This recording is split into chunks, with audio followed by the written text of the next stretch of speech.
و همچنان نبی کریم علیه السلام یک قاعده بیان کردن، قاعده بسیار طلایی هست و مژده بزرگی هست برای آن عده عزیزانی که در دنیا چقدر بلا و مصیبتی و تکالیفی میبینن، همین حالا هم جگرگوشه هایشان را فعلا از دست میدهن. میبینیم در غزه فلسطین چقدر زنان مسلمان جگرگوشه هایشان را قربان کردن و خواهران برادرایشان را قربان کردن، حتی عزیزانشان را قربان میکنن، باز هم صبر میکنن، در مقابل میگوین که الحمدلله و قبول بگردن ای الله شهادت این عزیزان مرا، گفته دعا میکنن سبحان الله ان عظم الاجر ان عظم الجزاء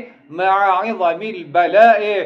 بزرگی اجر پاداش وابسته به بزرگی مصیبت هست. این قاعده و حکمت الهی هست برای بندگانش. الله سبحانه و تعالی کدام بندهش را اراده محبوب ببیند و دوست داشته باشد، حتما به همان قوم و همان ملیت مصیبت ها و بلاهای را میفرستد، بلاهای را نازل میکند تا اینکه آنها صبر داشته باشند. اگر در مقابل مصیبت ها نیز صبر بکنن، راضی شوند، الله سبحانه و تعالی از آن قوم و از آن بندگانش راضی می شود، رضایتش را نصیب می کند. اگر ناراض بودند و بی صبری کردند، الله سبحانه و تعالی نیز از ایشان ناراض می گردد.